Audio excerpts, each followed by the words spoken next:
할렐루야. 오늘 또 우리 주의 평안이 함께 하시기를 축복합니다. 여러분, 육체가 있으시지요? 육체가 있습니까? 네. 육체가 없이 그냥 영혼만 여기 와 계신 분이 계신 것 같아요. 눈에 보이는데. 네. 여러분, 육체가 있으시지요? 여러분은 혹시 마음도 가지고 오셨나요?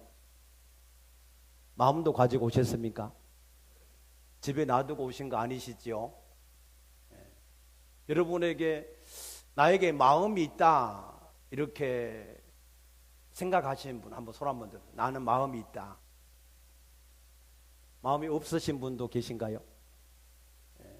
여러분이 생각하는 거, 지금 여러분 속에 모든 것을 생각하는 것 그 자체가 여러분의 가지고 있는 마음인 줄로 믿습니다. 그런데 이 마음이라고 하는 것이 어디에 있을까요? 우리 사람들 가운데 이 마음이라고 하는 것이 어디에 있다라고 여러분 생각을 하십니까? 어떤 사람은 모든 생각을 뇌에서 한다 생각을 해서 마음이 뇌에 있다 그렇게 말하는 분도 계시고, 어떤 분은 마음은 이 가슴에 있어. 가슴. 그래서 가슴이 답답하고 가슴이 시원하고 가슴이 기쁘고 하니까, 그러니까 가슴에 있다라고 생각하시는 분도 계십니다. 그러나 마음이라고 하는 것은 4차원에 속해 있는 것입니다. 3차원은 시간, 공간, 물질, 여기에 속해 있는 것이 3차원이기 때문에 이 4차원이라고 하는 이 마음이라고 하는 것은 눈에 보이지 않지만 실존하면서 시공간과 물체를 초월하는 그러한 존재인 것입니다. 그래서 하나님이 우리 인간을 지으실 때 창세기 2장 7절에 보게 되면은 땅의 흙으로 지으셨다라고 말씀하셨습니다. 그 땅의 흙이라고 하는 것은 오늘에 보면은 아담아라고 되어 있습니다. 그래서 그 아담아라고 하는 붉은 흙이라고 하는 그런 뜻을 따라서 우리 인간을 사람이라고 할 때 바로 이 아담이라고 부른 것입니다.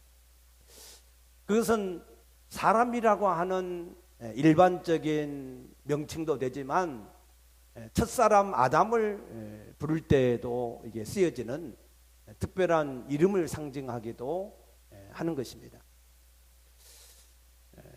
하나님이 우리 인간을 지으실 때에 토기장이가 흙 한 덩어리를 가지고 자기가 원하는 대로 모든 토기를 빚듯이 우리 인간을, 우리 육체를 하나님이 만드셨습니다.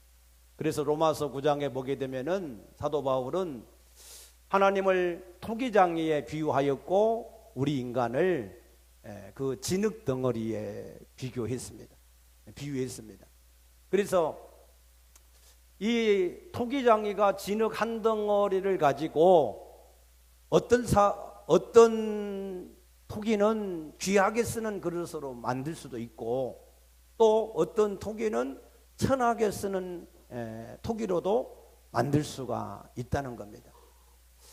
그러나 천하게 지음받은 토기가 토기장이를 향하여서 왜 나를 귀하게 쓰이는 토기로 만들지 않고 천하게 쓰이는 토기로 만들었냐고 항의할 수가 없다는 것입니다. 그것은 오직 토기장이의 마음인 줄로 믿습니다.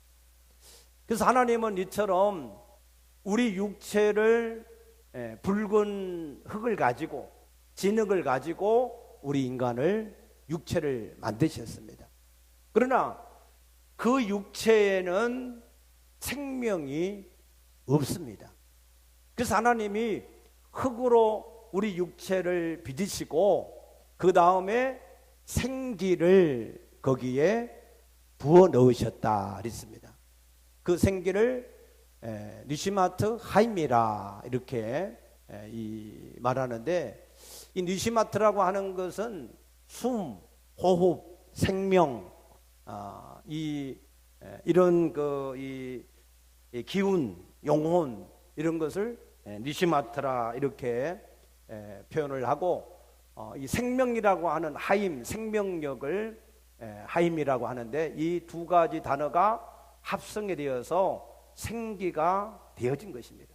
그래서 생명의 기운인 이 생기가 생명이 없는 그 육체에 들어가게 되므로, 그래서 이 우리 인간이 생령, 살아있는 사람이 된 줄로 믿습니다. 그래서 우리 인간이 육체는 흙으로 만들어졌고 거기에 생기, 영혼이 더해짐으로 인해서 살아있는 사람이 되어졌는데, 이것을 전도서 12장 7절에는 이렇게 표현을 했습니다. 흙은 여전히 땅으로 돌아가고 그 영혼은 그것을 주신 하나님께 돌아간다 그랬습니다. 그래서 우리의 육체와 영혼이 우리 가운데 함께 있어서 우리가 살아있는 사람이 된 줄로 믿습니다. 그래서 우리 육체와 영혼은 한 가지이면서 또 다른 두 가지인 것입니다. 한 가지라고 하는, 육체와 영혼이 같다라고 하는 개념은 어떤 개념이냐면, 육체와 영혼이 함께 있을 때 살아있는 사람이 되어졌다라고 하는 점에서 육체와 영혼이 하나라고 할 수가 있는 것이고, 그러나 이 영혼과 육체는 또 이게 따로 구별이 되는 것입니다. 예를 들면 육체와 영혼이 하나라고만 생각을 한다면, 만약에 우리의 팔 하나가 달라지거나 다리 하나가 달라지면 그 영혼도 뭔가 부족해야 되겠지요. 그런데 우리의 팔다리가 달라진다고 할지라도 우리의 정신, 인격, 마음, 그것은 전혀 거기에 영향이 없는 줄로 믿습니다. 믿습니까? 북이치치라고 하는 닉 부이치치라고 하는 우리 사람을 잘 아시지요. 닉 부이치치는 두 팔이 없고 한쪽 다리도 없습니다. 그러나 그는 모든 사람들의 동기를 부여하는 그러한 사람으로, 또 하나님의 복음을 전하는 전도자로, 사지가 멀쩡한 사람들을 오히려 도와주는 그런 사람으로 그의 삶을 살아가고 있습니다. 그래서 우리의 육체와 영혼이 하나이면서 분리가 되어져 있는 것을 볼 수 있습니다. 그러므로 우리는 혹시 우리 주변에 있는 육체의 장애인들이 있다 할지라도 그들의 인격은 우리와 똑같은 그런 인격체인 것을 믿으시기 바랍니다. 그래서 똑같은 인격체로 여러분들이 대할 수 있게 되기를 축복합니다. 그래서 우리 인간은 육체와 영혼이라고 하는 것으로 하나님이 지음을 지어주셨는데, 오늘 본문의 말씀 23절에 보게 되면은 모든 지킬 만한 것 중에 더욱 내 마음을 지켜야 된다 그랬습니다. 우리의 육체도 잘 관리를 하셔야 됩니다. 여러분이 근육 운동도 많이 하시고 육체의 생명인 피도 잘 관리하시고 모든 신경도 평안할 수 있게 되기를 축복합니다. 그러나 그것보다 더 중요한 것이 뭐라고요? 우리의 마음이라는 거예요. 마음. 아멘. 그래서 이 모든 것을 관리하고 지켜야 될 것 중에서 우리 육체보다도 더 중요한 것은 우리의 마음이라는 겁니다. 왜 그렇습니까? 이 마음에서 우리의 모든 생명의 근원이 이루어지기 때문에 그런다 그랬습니다. 우리의 생사화복의 모든 일들이 우리의 육체 안에서 이루어지는 것이 아니라 이 마음 안에서 이루어진다라고 하는 사실입니다. 오늘 이 사실을 우리가 깨닫게 되시기를 축복합니다. 우리 육체가 우리 마음을 지배하지 않습니다. 오히려 우리의 마음이 우리의 육체를 지배한다는 것입니다. 잠언 18장 14절 말씀 보게 되면은 우리의 육체는 우리의 심령이 능히 그 병을 고칠 수 있다고 했습니다. 그러나 우리의 심령이 병들면 누가 그것을 고칠 수 있겠느냐 그랬습니다. 우리 마음에 힘이 있고 믿음이 있으면 그러면은 우리의 육체적인 모든 삶의 환경적인 모든 문제를 능히 우리가 이길 수 있는 줄로 믿습니다. 사도행전 14장 9절에 보게 되면은 사도 바울이 루스드라에 가서 복음을 전할 때에 나면서부터 한 번도 걸어보지 못한 사람이 그 하나님의 말씀을 들었습니다. 들을 때에 그 마음에 구원을 받을 만한 믿음이 있는 것을 사도 바울이 보고 큰 소리로 말하기를 내 발로 일어나서 걸으라 할 때 그가 일어나서 걸었다라고 했습니다. 믿습니까? 이처럼 우리 마음에 힘이 있기만 하면, 우리 마음이 살아있기만 하면, 우리 마음에 믿음이 있기만 하면 얼마든지 우리의 육체의 삶을, 우리의 모든 환경을 우리가 변화시킬 수 있음을 믿으시기 바랍니다. 그래서 하나님은 우리 인간을 보실 때 딱 한 가지만 보셨습니다.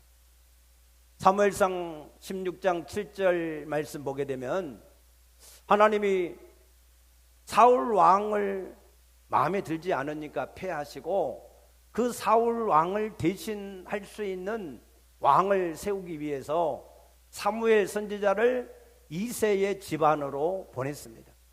그래서 이새의 아들들 가운데 하나님이 왕제를 택해서 기름을 부어서 왕으로 세우라 하셨어요.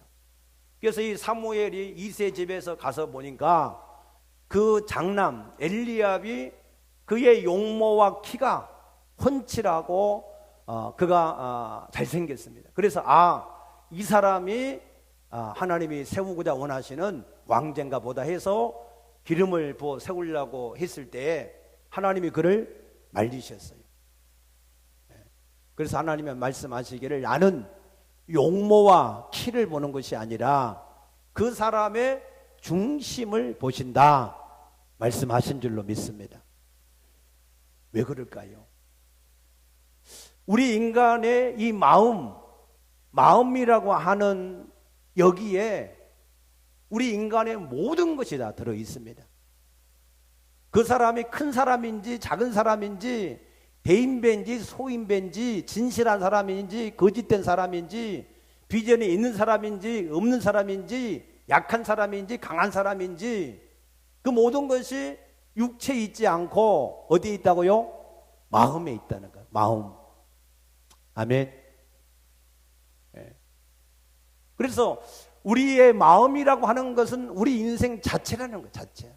잠언 23장 7절에 보면은 대저 그 사람의 생각이 어떠하면, 마음이 어떠하면 그 위인도 그러하다 그랬습니다. 그런데 우리는 어리석게도 우리 육체는 관리를 잘해요. 육체가 조금만 병이 들면 시간도 투자하고 돈도 투자하고 그래서 그 육체의 병을 빨리빨리 잘 고치려고 애를 씁니다. 그런데 그 마음이 병이 드는 일에는 별로 관심이 없어요. 마음이 병든 것도 잘 알지를 못해요. 여러분, 육체가 병들어서 자살한 사람 봤습니까? 육체가 병들어서 그 인생을 실패한 사람 봤습니까? 없습니다. 그 마음이 병들 때, 그 마음이 잘못될 때 많은 사람들이 자살도 하고 인생을 포기하기도 하고 좌절하기도 하고 넘어지는 것입니다. 실제적으로 우리의 마음이 우리 인생의 전부임에도 불구하고 우리가 그것을 잘 알지를 못하는 것입니다. 지난 주일에 어떤 우리 성도님이 찾아오셔서 목사님, 요즘 제 마음이 너무 힘이 들어요. 공황장애도 오는 것 같고 두렵고 무섭고 내가 무슨 일을 하려는지 나도 알 수 없는 그런 불안함이 내게 있다고. 그래서 제가 권면을 했습니다. 하나님을 가까이 하십시오. 하나님의 말씀을 마음속에 집어넣으십시오. 그리고 그 말씀을 주야로 묵상하십시오. 그러면 그런 모든 마음들이 사라지고 다시 평안함과 힘을 얻게 될 줄로 믿습니다. 그렇게 권면했는데, 그래서 어제 제가 한번 확인 전화를 해보니까 목사님 말씀이 맞았습니다. 내가 그동안에 이 물질의 문제 때문에 하나님을 등한시하고 물질을 얻는데 힘쓰다 보니까 내 마음이 완전하게 잃어버리고 사단의 지배를 받게 되어져서 그랬었는데, 다시 하나님의 말씀을 내 속에 집어넣고 묵상을 하니까 그런 모든 마음들이 물러가고 평안함이 임했습니다. 믿습니까? 그래서 실질적으로 우리의 마음을 우리가 관리하지 않으면 안 되게 돼 있어요. 왜 우리가 우리 마음을 관리를 해야 되느냐? 우리 마음에는 항상 두 가지의 영이 역사를 합니다. 갈라디아서 5장 16절에 보게 되면은 우리 마음속에는 성령을 쫓아서 행하고자 하는 마음과 육체를 따라서 사단을 통하여서 역사하고자 하는 그런 마음이 항상 우리 마음에 있는 것입니다. 그런데 문제는 로마서 7장 19절 말씀 보게 되니까 우리가 마음으로 선을 행하기 원하지만 그러나 그거를 행할 수 없다는 거예요. 우리 마음에는 죄악이 함께 있어서 그래서 우리를 죄 가운데 이끌어 간다는 거예요. 그래서 나중에는 그 죄의 마음에 붙잡혀서 오호라 공고한 사람이로다 우리가 누가 우리를 이 죄와 사망의 몸에서 건져낼 수 있겠는가라고 한탄을 한다는 것입니다. 예수님도 우리에게 똑같은 말씀을 하셨습니다. 요한복음 10장 10절에 도둑이 온 것은 도둑질하고 죽이고 멸망을 시키려는 것뿐이고 내가 온 것은 양으로 생명을 얻게 하고도 풍성히 얻게 하기 위해서 오셨다 그랬습니다. 믿습니까? 도둑, 사단, 마귀는 계속해서 우리의 영혼을 도둑질하고 축복을 도둑질하고 우리의 생명을 도둑질하고 죽이고 멸망을 시키려고 틈을 노리고 있는 것입니다.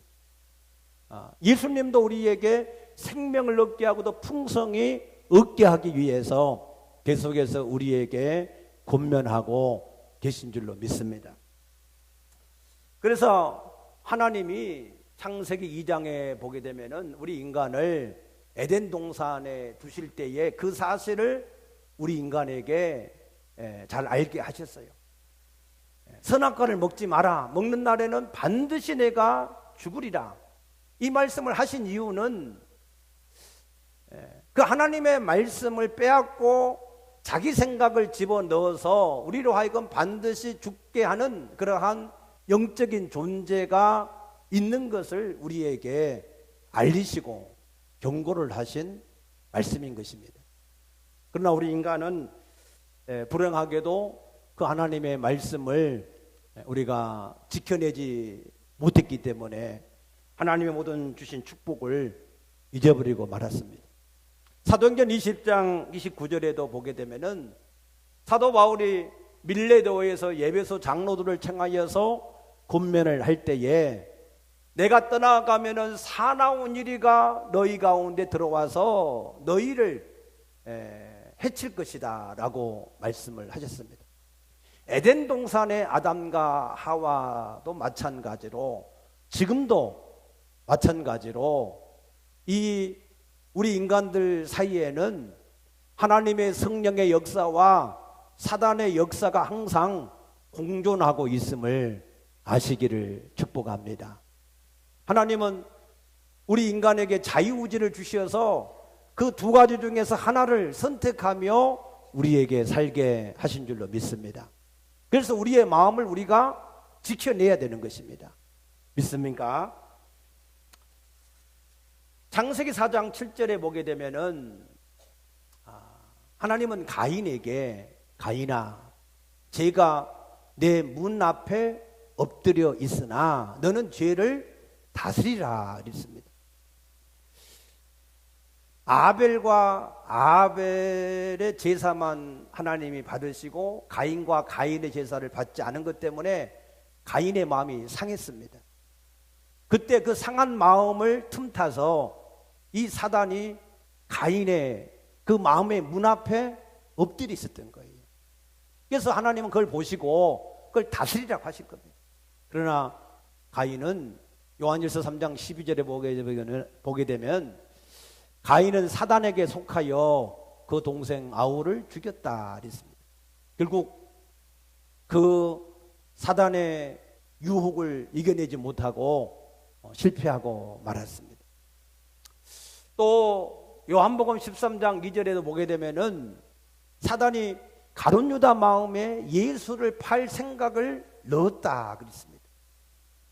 왜 12제자 가운데에 이 가룟 유다의 마음에 예수를 팔 생각을 왜 가룟 유다에게 넣었을까? 그 가룟 유다를 평가하기를 가룟 유다는 그는 도둑이라 그랬어요. 그래서 동계를 맡아가지고 그 동계에 돈이 들어오면 그것에서 훔쳐가는 사람이다 그랬습니다. 탐심. 이 가룟 유다의 마음속에 탐심이 있으니까 그 탐심을 이용해서 사단은 가룟 유다 마음에 예수를 팔 생각을 넣었고 그 생각을 따라서 가룟 유다가 살아가고자 할 때 예수님은 수없이 많이 말렸습니다. 그럼에도 불구하고 그 사단의 유혹을 따라서 가룟 유다가 나가므로 그는 결국 망고의 죄인이 되고 말았던 것입니다. 이처럼 우리 마음속에 우리가 마음을 지키는 것이 결코 쉽지가 않습니다. 누구나 장담할 수가 없습니다. 그래서 우리 마음을 우리가 어떻게 지킬 수가 있는가 하는 것을 우리가 깨달아야 될 줄로 믿습니다. 오늘 여기 24절의 말씀 보게 되면은 우리의 마음을 지킬 수 있는 방법을 말씀하셨습니다. 첫째는 구부러진 말을 내 입에서 버리며 비뚤어진 말을 내 입술에서 멀리하라 했습니다. 아멘. 말을 잘하라는 거예요. 말. 우리는 눈만 뜨면 말하기 시작하지요. 근데 사람들이 모이면 긍정적이고 비전이 있고 덕이 되고 은혜가 되는 말을 보다는 부정적이고 이게 믿음이 없는 염려와 두려움, 비난, 정죄하는 말들을 사람들이 더 많이 합니다. 왜 그럴까요? 그게 재밌어요. 그게 사단의 영이 좋아하니까 그런 말들을 쉽게 하는 거예요. 그게 체질이 되어 있습니다. 그래서 우리가 이 말을 하는 것 때문에 그 인생에 생사화복이 다 달려 있는데 잠언 18장 21절 말씀 보게 되면은 사람은 말에 열매로 말미암아 죽고 사는 것이 그의 모든 생사화복이 거기에 달려있다라고 말씀하셨는데, 그럼에도 불구하고 우리가 이 말을 조심해서 잘 하질 않습니다. 빌립보서 4장 29절에 우리가 해야 될 말은 더러운 말을 버리고 항상 덕이 되고 듣는 사람에게 은혜를 끼치게 하는 말을 해야 된다고 하신 줄로 믿습니다. 여러분의 말이 항상 듣는 사람에게 은혜가 될 수 있게 되기를 축복합니다.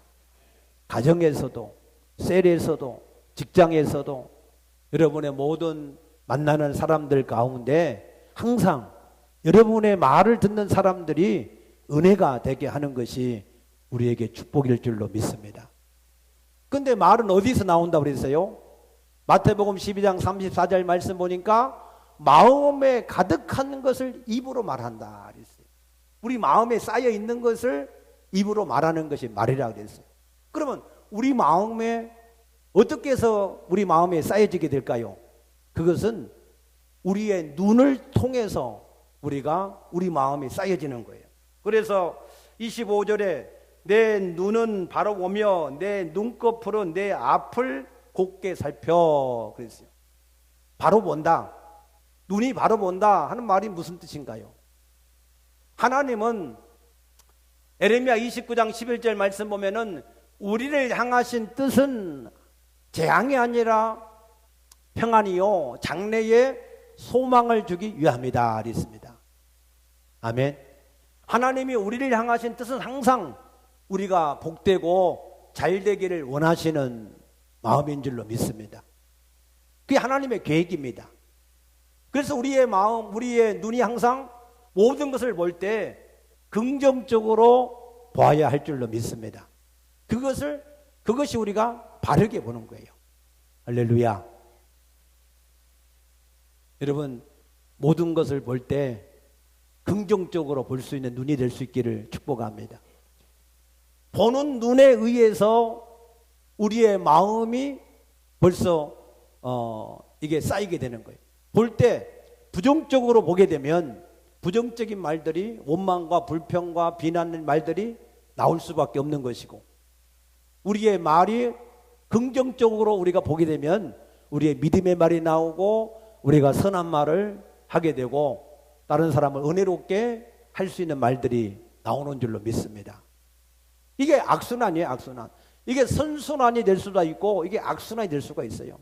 우리의 눈이 바르게 보면 그러면은 항상 우리 마음속에 좋은 것이 쌓이게 되는 것이고, 우리의 눈이 바르게 보지 못하면 이 악한 것이 자꾸 쌓여서 말이 나오게 되고 그 말을 또 우리가 듣게 되어서 또 우리 마음에 쌓이게 되고 또 그것을 말하게 되고 쌓이게 되면 그 사람의 인생이 그렇게 될 수밖에 없는 것입니다. 그래서 하나님이 우리의 눈이 바르게 봐야 된다. 그리고 우리에게 뭘 주셨어요? 내 눈꺼풀로 내 앞을 곱게 살펴 그랬어요. 하나님이 우리에게 눈꺼풀을 주신 이유가 뭡니까? 우리의 눈에다가 이게 여자들 멋있게 이게 이 하라고 눈꺼풀을 준 게 아닙니다. 사실은 이 눈꺼풀을 가지고 볼 것은 보고 보기 안 봐야 될 것은 보지 말라고 하나님 우리의 눈꺼풀을 주신 줄로 믿습니다. 여러분들이 가능하면 좋은 것을 볼 수 있게 되기를 축복합니다. 그런데 이 좋은 것을 보려고 그러면 이게 우리의 발을 지켜야 된다네. 발을. 그래서 26절 7절 말씀 보게 되면 내 발이 행할 길을 평탄하게 하며 내 모든 길을 든든하게 하라. 좌로나 우로나 치우치지 말고 내 발을 악에서 떠나게 하라. 그랬어요. 악한 것을 보지 말라는 거예요. 그래야 우리 마음을 지킬 수가 있다는 겁니다. 믿습니까? 근데 문제는 온 세상이 죄악으로 관영했어요. 그래서 우리가 이 온 세상을 안 보고 살려면 혼자 저 산속에 들어가서 살든지 지구를 떠나야 됩니다. 산속에도 안전하지 않아. 그곳에 사람들이 또 왔다 갔다 하면서 악한 것을 보게 되니까 이 악한 것을 안 보고 살기가 쉽지가 않습니다. 그러니까 우리의 마음을 지킨다고 하는 게 얼마나 힘들고 어려운 것인가 하는 것을 아셔야 된다는 말이에요. 우리의 말을 통해서, 눈을 통해서, 우리의 발을 통해서, 우리 마음의 계속해서 쌓이는데 이 마음을 우리가 지켜낼 수 있는 것이 결코 그렇게 쉽지가 않습니다. 그런데 하나님이 우리에게 우리의 마음을 지킬 수 있는 굉장히 유익하고 능력이 있는 방법을 하나 우리에게 말씀하셨습니다. 에스겔서 3장 3절 말씀에 보게 되면은 하나님의 말씀을 내 배에 채우고 내 배에 넣고 내 창자에 채우라 그랬습니다.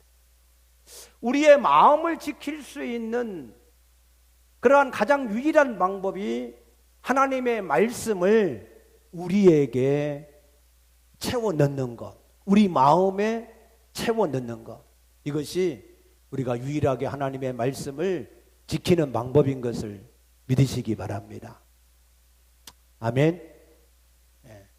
그래서 시편 1편 1, 2절 말씀 보게 되면은 복 있는 사람은 악인의 꾀를 쫓지 아니하고 죄인의 길에 서지 아니하고 오만한 자리에 앉지 아니하고 여호와의 율법을 즐거워하여서 주야로 묵상하는 자로다 그랬습니다.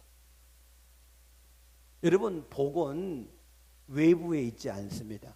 여러분의 신분이나 스펙이나 권세나 물질이나 사람이나 환경에 의해서 우리의 복이 주어지지 않습니다. 우리의 마음이 복 있는 사람이 되어져야, 그래야 복 있는 사람이 될 줄로 믿습니다. 왜냐하면 하나님은 우리와 함께 하시면서 우리의 마음을 보시며 그때그때마다 우리에게 역사를 하시기 때문에 우리가 우리의 마음을 잘 지켜서 하나님 보시기에 좋으면, 그러면은 하나님께서 우리에게 하늘의 모든 신령한 복과 땅의 기름진 복으로 넘치게 하실 줄로 믿습니다.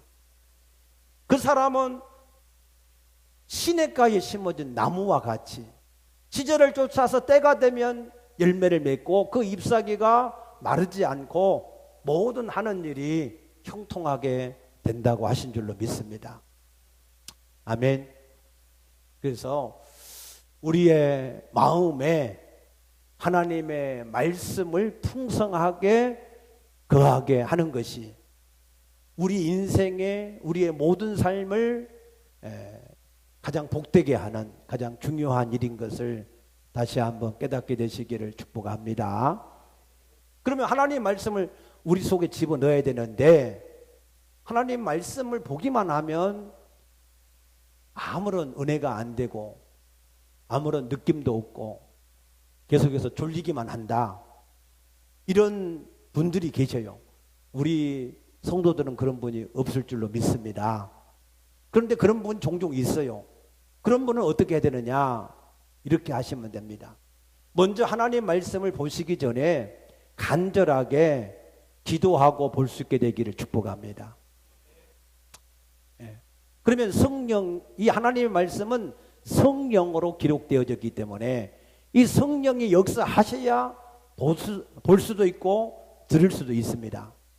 아멘.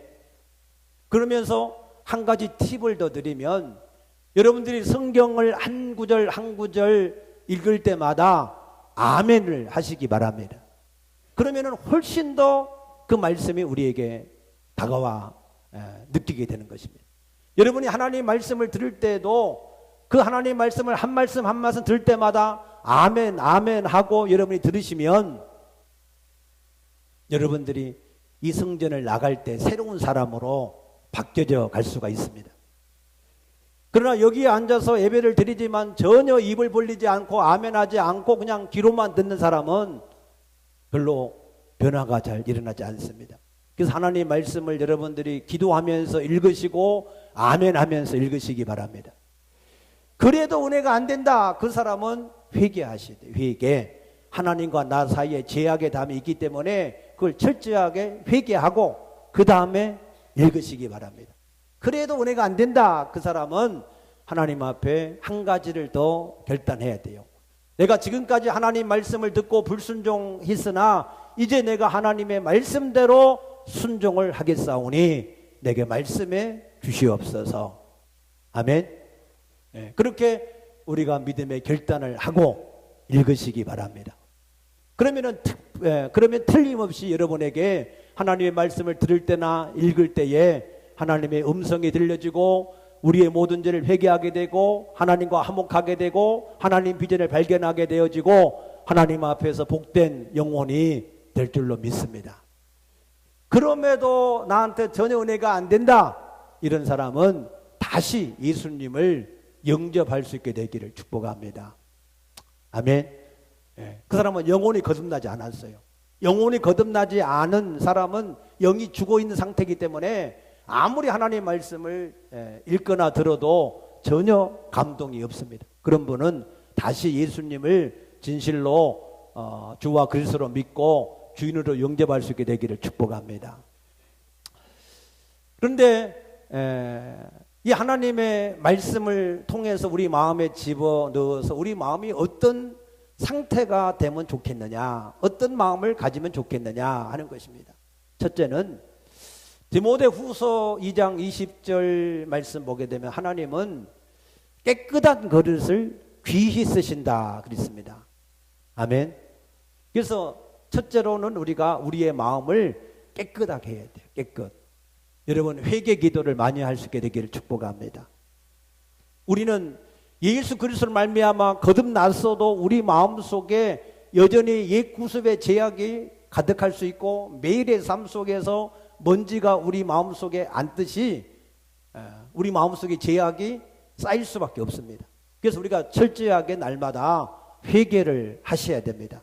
하나님은 우리가 우리 죄를 자백하면은 미쁘시고 의로우셔서 우리를 모든 죄 가운데서 깨끗하게 하신다 약속을 하셨습니다. 그래서 여러분들이 매일 기도할 때마다 여러분들의 영혼이 깨끗할 수 있도록 기도할 수 있게 되기를 축복합니다. 두 번째는 하나님이 우리에게 말씀하시기를 스바냐서 3장 14절에 손을 늘어뜨리지 마라, 힘을 내라, 두려워하지 말고 강하고 담대하라. 왜? 우리의 형벌을 제하셨고 원수를 쫓아내 주셨고 전능하신 하나님이 함께 하시기 때문에 아멘. 강하고 담대하라고 하신 줄로 믿으시기 바랍니다. 그래서 우리가 가슴이 시키는 일이라고 하는 책이 있는데 그 책에 보면은 인도계의 영국인인 이 할아버지 얘기가 나옵니다. 이 할아버지는 할머니가 돌아가시고 나서 혼자 지내게 되니까 늘 쓸쓸하고 외로워서 공원에 나가서 옛날 일들을 늘 생각하면서 그렇게 과거 속에서 살았었습니다. 그러다 보니까 육체도 점점 힘을 잃어가고 있었는데 근데 어느 날 보니까 그 공원 옆으로 마라톤 선수들이 달려가는 것을 봤어요. 근데 그날 저녁에 이렇게 있는데 그 할아버지 마음, 그 가슴 속에서 나도 마라토너가 될 수 있다. 나도 뛸 수 있다. 그런 마음이 자꾸 들더라는 거예요. 그래서 자기 나이가 그때 당시에 89세인데 내가 이 나이에 무슨 마라토너가 되냐. 그렇게 생각이 들지만 숫자는 그냥 나이는 숫자에 불과하다.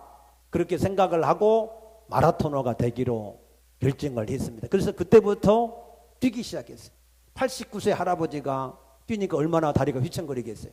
힘도 없고 숨도 차고 쉽게 그냥 지치고 쓰러지게 되어 있습니다. 그래도 포기하지 않고 계속해서 3, 4개월을 뛰어서 그래서 런던 마라톤에 참가를 했어요. 그런데 그 42.195km나 되는 그 마라톤 풀코스를 완주를 했어요.